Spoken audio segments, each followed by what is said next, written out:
아침 햇살이 부드럽게 비치던 그날, 저는 한복 리폼 강의를 준비하고 있었습니다. 늘 그렇듯 전통시장 문화센터의 작은 강의실, 낯익은 수강생들이 자리를 채우고 있었죠. 그때 문이 천천히 열렸습니다. 늦게 들어온 한 남자. 그 순간 공기가 달라졌습니다. 안녕하세요. 저는 57세 김나연입니다. 오늘 제가 들려드릴 이야기는 아주 평범하게 시작했지만 절대 평범하게 끝나지 않은 인생의 한 장면입니다. 끝까지 들어주세요. 그리고 좋아요, 구독, 알림 설정, 댓글로 여러분의 생각도 나눠주세요. 여러분의 한마디가 누군가의 인생을 바꿀 수 있습니다. 그 남자는 단정한 정장 차림에 70대라고는 믿기 힘든 곧은 어깨와 맑은 눈빛을 가지고 있었습니다. 늦어서 죄송합니다. 이렇게 좋은 강의에 늦어버렸네요. 차분하면서도 묘하게 힘 있는 목소리. 이름은 이정우, 71세. 지역에서 잘 알려진 한방 건강식품 회사의 회장이자 한의사 출신이라는 소개가 곧 이어졌습니다. 그날 강의 주제는 색과 선의 조화. 저는 한복이 지닌 고유의 곡선미와 색감에 대해 설명했고, 그는 다른 사람들보다 훨씬 집중한 눈빛으로 제 말에 귀 기울였습니다. 마치 오래전부터 기다려온 순간인 듯. 강의가 끝나자 그는 다가왔습니다. 김 선생님, 오늘 강의 정말 감명 깊었습니다. 혹시 시간 괜찮으시면 차라도 한잔 하실까요?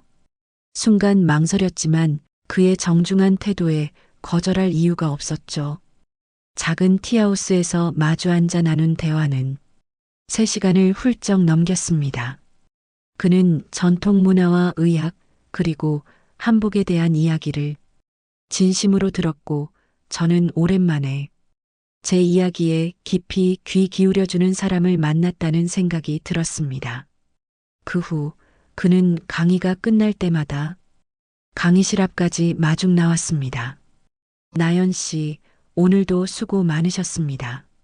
집까지 모셔다 드릴게요. 그의 배려와 세심함은 오랫동안 잊고 지낸 설렘을 다시 느끼게 했습니다. 2달쯤 뒤 그는 고급 한식당으로 저를 초대했습니다. 테이블 위에는 정갈하게 차려진 계절 요리, 은은한 조명 아래에서 그는 말했습니다. 나연 씨, 우리 여생을 함께하면 어떨까요? 예상치 못한 고백에 놀랐지만 그의 안정된 눈빛과 지역사회에서 존경받는 인물이라는 평판이 제 마음을 흔들었습니다. 결국 저는 그의 청혼을 받아들였습니다. 결혼식은 소박하게 치러졌고 저는 그가 사는 전원저택으로 이사했습니다. 넓은 정원, 전통 한옥의 기품, 햇살이 스며드는 거실과 창호문. 그곳은 마치 잡지 속 한 장면 같았습니다. 이제 여기가 당신 집이에요. 그의 말에 가슴이 따뜻해졌죠. 그리고 결혼 후 매일 아침 그가 직접 끓여오는 한방차. 이건 마음을 맑게 해주는 차입니다. 제가 30년간 연구한 비방이죠. 그는 제가 다 마실 때까지 옆에서 지켜봤습니다. 처음에는 그저 다정하다고 생각했습니다. 하지만 그때는 몰랐습니다. 그 작은 습관이 제 인생의 흐름을 서서히 바꿔놓을 줄은. 이정우 회장과의 결혼 생활은 처음엔 평화로웠습니다. 아침마다 정원의 핀 꽃 향기를 맡으며 차를 마셨고, 저녁이면 한옥 마루에 나란히 앉아 노을을 바라보며 이런저런 이야기를 나눴습니다. 그의 목소리는 여전히 차분했고 그 시선은 따뜻해 보였습니다. 그러던 어느 날 그가 새 휴대폰을 건넸습니다. 요즘 해커들이 많아요. 당신 정보가 새어나가면 큰일이죠. 이건 특별히 보안 설정을 해놓은 폰입니다. 처음엔 세심한 배려라 생각했습니다. 하지만 사용하려 보니 몇몇 기능이 차단돼 있었고 전화도 특정 번호만 걸 수 있었습니다. 친구에게 연락하려 하면 연결할 수 없습니다라는 메시지만 떴죠. 이거 왜 이래요? 하고 묻자 그는 부드러운 미소를 지었습니다. 아마 기술적인 문제일 거예요. 내가 곧 해결해 줄게요. 그날 이후로도 휴대폰은 달라지지 않았습니다. 외출도 점점 줄어들었습니다. 요즘 날씨가 안 좋으니 좀 쉬세요. 밖은 위험합니다. 특히 나연 씨처럼 단아한 분은 처음엔 농담인 줄 알았습니다. 하지만 시간이 지나자 혼자 나갈 수 있는 기회는 거의 사라졌습니다. 외출이 가능할 때도 그와 함께거나 경비원이나 가사도우미가 동행했습니다. 그리고 무엇보다도 하루 3번 정해진 시간에 그가 직접 한방차를 가져왔습니다. 이건 특별한 처방이라 정확한 비율로 다려야 합니다. 당신이 끓이면 효과가 달라져요. 차를 마신 후에는 늘 몸이 나른해지고 머릿속이 흐릿해졌습니다. 간단한 계산조차 어려워졌고 어제 무슨 일을 했는지 기억나지 않는 날이 많아졌습니다. 처음엔 피곤해서 그렇다고 생각했습니다. 하지만 차를 한번 마시지 않았던 날 몸이 가볍고 정신이 맑아진 걸 느꼈습니다. 그런데 그날 밤 그가 방으로 들어와 말했습니다. 오늘 차를 안 마셨군요. 왜죠? 등골이 오싹했습니다. 차를 버린 건 아무도 보지 못했는데 그는 어떻게 알았을까요? 그 순간 이 집 어딘가에 나를 감시하는 눈이 있다는 걸 깨달았습니다. 그 후로 불안감이 커졌습니다.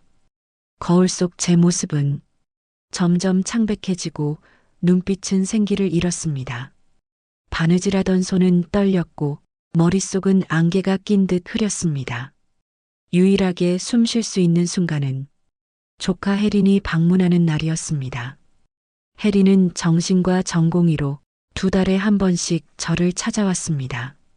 그가 유일하게 막지 않는 손님이었죠. 이모, 너무 야위셨어요. 괜찮아요? 그날도 혜린의 목소리엔 걱정이 묻어 있었습니다. 저는 애써 웃으며 괜찮아. 잘 지내고 있어라고 대답했지만 눈물이 차올라 목이 메었습니다. 그때 이정우 회장이 차를 들고 방에 들어왔습니다.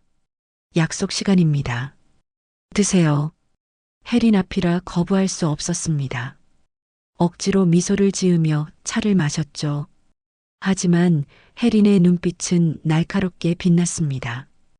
혜린이 돌아간 후 며칠 뒤 밤중에 휴대폰 화면이 켜졌습니다. 짧은 문자가 도착했죠. 이모, 차 분석했어요. 벤조디아제핀과 페노바르비탈 성분이 검출됐어요. 장기 복용 시 기억력 저하, 판단력 흐림, 의존성 유발, 의료 용도로도 과량입니다. 증거 모으세요. 이 문자 삭제하세요. 심장이 멎는 줄 알았습니다. 그제서야 지난 몇 달간의 이상한 증상들이 모두 설명됐습니다. 그의 다정함은 사랑이 아니라 서서히 저를 무너뜨리기 위한 조종이었습니다. 그날 밤 저는 결심했습니다. 다시는 그 차를 그냥 삼키지 않겠다고. 마치 마시는 척하다가 나중에 화장실에서 뱉어내기 시작했습니다. 며칠이 지나자 머릿속 안개가 조금씩 걷히는 걸 느꼈습니다. 하지만 동시에 이 집이 더 이상 집이 아니라는 사실이 명확해졌습니다. 이제 저는 살아남기 위해 그리고 진실을 밝히기 위해 조용히 준비를 시작했습니다. 머릿속이 조금씩 맑아지자 그동안 보이지 않던 것들이 눈에 들어오기 시작했습니다. 창문마다 설치된 두꺼운 보안장치, 정원을 둘러싼 높은 담장, 항상 잠겨있는 대문과 그 앞을 지키는 경비원들. 처음엔 안전을 위한 장치라 생각했지만 이제는 확실했습니다. 이곳은 집이 아니라 감옥이었습니다. 그는 여전히 하루 3번 차를 가져왔습니다. 저는 마시는 척하며 일부를 뱉어냈지만 그가 곁에 있는 시간엔 조금도 방심할 수 없었습니다. 그의 눈빛은 언제나 부드러운 척하면서도 조금이라도 이상한 기운을 감지하려는 듯 날카로웠습니다. 어느 날 그는 제 얼굴을 유심히 바라보더니 말했습니다. 나연 씨, 요즘 눈빛이 달라졌어요. 걸음걸이도 전보다 힘이 있네요. 등골이 서늘했습니다. 그는 사람의 변화를 집요하게 관찰하고 있었습니다. 순간 모든 표정과 행동을 철저히 통제해야겠다고 마음속으로 다짐했습니다. 저는 그가 회사에 간 틈을 타 저택 내부를 살피기 시작했습니다. 특히 평소 잠겨 있던 서재문이 가장 의심스러웠습니다. 며칠 전 청소부가 사용하는 걸 우연히 보았기에 열쇠가 어디 있는지 대략 알고 있었죠. 그날 아침 그가 외출하자마자 청소용품함을 열었습니다. 뒤편에 붙어 있던 작은 열쇠를 꺼내 서재 문을 조심스레 열었습니다. 서재 안은 정갈하게 정리돼 있었고 벽면엔 의학 서적과 노트들이 빼곡했습니다. 책상 위엔 잠금이 걸린 노트북, 그 옆엔 서류 캐비닛이 놓여 있었습니다. 캐비닛 서랍을 열자 가지런히 정리된 파일들이 눈에 들어왔습니다. 그리고 그중 기록이라고 적힌 폴더가 제 손을 멈추게 했습니다. 폴더 안에는 3개의 두꺼운 파일이 있었습니다. 박윤정 1998-2003 사망, 최은지 2006-2011 사망, 정하경 2014-2019 사망. 숨이 막혔습니다. 떨리는 손으로 첫 번째 파일을 열어보니 사진 속 여자는 창백한 얼굴로 병원 침대에 누워 있었습니다. 진단서에는 우울증으로 인한 자살이라 적혀 있었지만 옆에 적힌 메모에는 전혀 다른 내용이 있었습니다. 실험 시작 3개월 차, 약물 반응 양호, 기억력 저하, 의존성 심화, 용량 15% 증가. 두 번째와 세 번째 파일도 거의 같은 패턴이었습니다. 다만 사망 원인만 급성 심정지와 약물 과다 복용으로 달랐습니다. 모든 기록엔 약물 투여량, 신체 반응, 심리 변화가 마치 실험 노트처럼 세세하게 적혀 있었습니다. 마지막 서랍에서 제 이름이 적힌 폴더를 발견했습니다.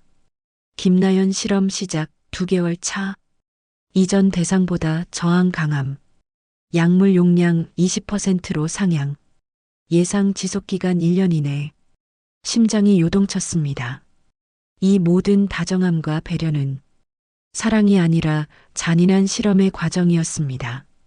저는 4번째 대상이었고 그의 기록 속에서 다음 희생자라는 뜻이 선명하게 보였습니다. 시간이 얼마 남지 않았다는 걸 깨달은 순간 손이 떨리면서도 휴대폰을 꺼내 모든 페이지를 사진으로 찍었습니다. 그리고 혜린에게 전송했습니다. 사진을 전송하자마자 현관문 여는 소리가 들렸습니다. 그가 예상보다 일찍 돌아온 것입니다. 순간 숨이 멎는 듯 했지만 서둘러 서류를 원래대로 돌려놓고 문을 잠갔습니다. 그가 거실로 들어오기 전 침착한 표정으로 주방에서 물을 마시는 척했습니다. 그날 밤 저는 침대에 누워 생각했습니다. 이제 남은 선택은 단 하나. 그의 약을 완전히 끊고 혜린과 함께 탈출 계획을 세우는 것뿐.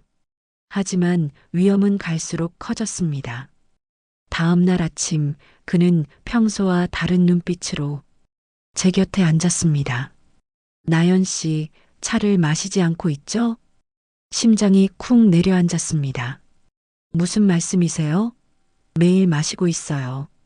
떨리는 목소리를 숨기려 애썼지만 그는 미소를 지으며 고개를 저었습니다. 거짓말하지 마세요.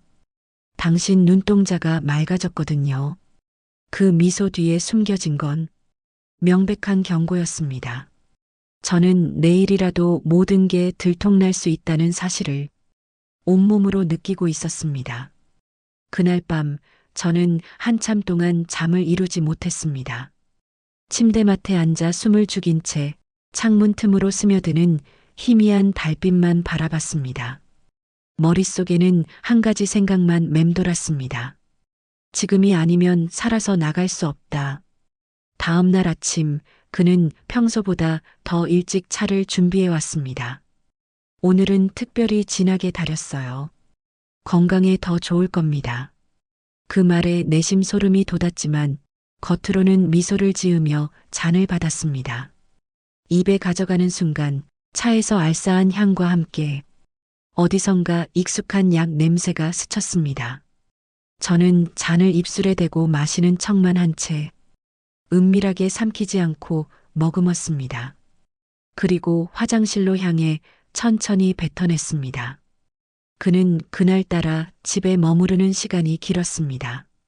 거실에서 신문을 읽으며 수시로 제 쪽을 흘끗거렸습니다. 저는 그 시선을 느끼면서도 아무 일 없다는 듯 한복재단에 몰두했습니다. 손끝은 바늘을 움직였지만 머릿속은 오직 탈출 방법만을 계산하고 있었습니다. 그날 밤 혜린에게서 짧은 문자가 왔습니다. 이모, 다음 주 화요일 출장 간다고 하셨죠? 그때 구하러 갈게요. 심장이 세차게 뛰었습니다. 드디어 날짜가 정해진 것입니다. 하지만 그날까지는 6일이 남아 있었습니다. 그 6일 동안 들키지 않고 버티는 것, 그것이 전부였습니다. 저는 작은 계획을 세웠습니다. 차를 조금씩만 삼키고 대부분 뱉어내어 정신을 유지하는 것, 그리고 가능한 한 정상적인 모습으로 행동해 그의 의심을 피하는 것. 하루하루가 목숨을 건 연기였습니다. 그가 건네는 차를 자연스럽게 받으며 미소를 지었고 그가 집을 비우면 짧은 시간이라도 거울 앞에 서서 제 표정을 연습했습니다. 불안과 공포를 감춘 얼굴. 출장 하루 전 그는 저를 바라보며 의미심장하게 말했습니다. 나연 씨, 내일 내가 없는 동안 이 집에서 조용히 지내세요. 괜히 밖에 나갔다가 위험해질 수 있으니까. 저는 고개를 끄덕이며 대답했습니다. 네, 걱정 마세요. 하지만 속으로는 내일 드디어 나간다라는 말이 반복되고 있었습니다. 화요일 아침 그는 캐리어를 끌며 출근하듯 집을 나섰습니다. 오늘 약은 김 여사가 챙겨줄 거예요. 시간 맞춰 드세요. 현관문이 닫히자마자 저는 깊게 숨을 내쉬었습니다. 시계를 보니 혜린이 오기까지 3시간 남았습니다. 그 시간마저도 영겁처럼 느껴졌습니다. 정오 무렵 김 여사가 차를 가져왔습니다. 평소와 같은 미소, 하지만 오늘은 그 차가 마지막 시험이라는 걸 알고 있었습니다. 차를 들고 화장실로 가는 길, 발걸음이 떨렸습니다. 잔 속의 차를 변기에 조심스럽게 버리고 입을 여러 번 헹궜습니다. 그리고 아무렇지 않은 얼굴로 거실로 돌아왔습니다. 드디어 현관벨이 울렸습니다. 3번의 짧은 울림, 약속된 신호였습니다. 김 여사가 문을 열자 혜린과 2명의 여성보호센터 직원이 서 있었습니다. 안녕하세요. 잠깐 상담차 왔습니다. 차분한 목소리였지만 그 속에는 긴박함이 묻어 있었습니다. 혜린이 제 손을 잡으며 눈빛으로 신호를 보냈습니다. 지금이에요. 김 여사가 부엌으로 향하는 순간 혜린이 재빨리 가방에서 작은 약 봉지를 꺼내 김 여사의 차잔에 부었습니다. 몇 분 뒤 김 여사는 소파에 몸을 기댄 채 깊이 잠들어 있었습니다. 저는 미리 준비해둔 작은 가방을 챙겼습니다. 옷 몇 벌과 중요한 서류, 그리고 그가 남긴 기록을 찍은 사진이 들어있는 USB. 모든 게 제 손에 쥐어지자 숨이 가빠졌습니다. 이모 갑시다. 혜린이 제 손을 꽉 잡았습니다. 우리는 현관문을 열고 그 집을 나섰습니다. 문턱을 넘는 순간 공기가 달라졌습니다. 감옥 같은 집의 묵직한 공기와 달리 바깥의 바람은 자유로웠습니다. 차에 오르자 그동안 억눌렀던 눈물이 터져 나왔습니다. 해리는 아무 말 없이 제 손을 잡아주었습니다. 차창 밖으로 멀어지는 그 집을 보며 다시는 돌아오지 않겠다고 다짐했습니다. 이제 남은 건 그가 모르는 곳에서 안전을 확보하고 모든 증거를 세상에 알리는 것뿐이었습니다. 차는 쉼터로 곧장 달렸습니다. 해리는 가는 내내 제 손을 꼭 잡고 있었습니다. 이제 괜찮아요, 이모. 여기는 안전해요. 쉼터에 도착하자 여성 상담사들이 따뜻하게 맞아주었습니다. 그제야 저는 그동안 억눌렀던 감정을 모두 쏟아냈습니다. 분노, 공포, 안도감이 한꺼번에 터져 나왔죠. 이틀 뒤 저는 혜린과 함께 모든 증거를 정리했습니다. 서재에서 찍은 사진, 그가 건넨 차에서 검출된 약물 분석 결과, 그리고 제 혈액과 모발에서 나온 성분 검사까지. 혜리는 경찰과 여성보호센터, 그리고 신뢰할 수 있는 기자에게 연락했습니다. 우리는 신중하게 계획을 세웠습니다. 그가 모르는 사이 모든 사실을 세상에 공개하기로. 기자회견 날 플래시 세례가 쏟아졌습니다. 떨리는 손으로 마이크를 잡고 저는 제 이름을 밝혔습니다. 저는 김나연입니다. 그리고 이정우의 네 번째 부인이 될 뻔했습니다. 그는 사랑이 아닌 실험을 했습니다. 약물로 저를 무너뜨리고 저를 통제하려 했습니다. 목소리가 떨렸지만 끝까지 모든 사실을 말했습니다. 전 부인들의 사망 경위, 서재에서 발견한 기록, 그리고 제가 겪은 감금과 약물 투여까지. 그날 이후 여론은 크게 들끓었습니다. 언론에서는 그의 이름과 얼굴을 공개했고 소셜미디어에는 해시태그 김나연을 지지합니다. 해시태그 또 다른 피해자를 막자 라는 해시태그가 빠르게 퍼졌습니다. 검찰은 신속하게 움직였습니다. 그의 자택과 회사에 대한 압수수색이 진행됐고 지하에서 비밀 실험실과 약물 샘플, 그리고 전 부인들의 상세 기록이 발견됐습니다. 사흘 뒤 그는 공항에서 도주하려다 체포되었습니다. 뉴스 속 그의 얼굴을 보자 심장이 떨렸지만 그 떨림은 더 이상 공포가 아니었습니다. 자유와 해방의 떨림이었죠. 재판은 6개월간 이어졌습니다. 법정에서 그와 다시 마주했지만 이제 저는 고개를 숙이지 않았습니다. 그의 눈에는 예전처럼 위협이 아닌 패배한 자의 허망함만이 남아 있었습니다. 판사는 판결문을 읽었습니다. 피고인 이정우, 살인, 감금, 약물 투여 및 인체 실험 혐의로 징역 25년을 선고합니다. 재판이 끝난 뒤 저는 보상금의 절반을 여성 피해자 지원 단체에 기부했습니다. 남은 절반으로 작은 한복 공방을 열었습니다. 그곳에서 저는 다시 바늘과 천을 손에 쥐었습니다. 처음엔 손떨림이 남아 힘들었지만 매일 천을 고르고 바느질을 하다 보니 조금씩 옛 감각을 되찾았습니다.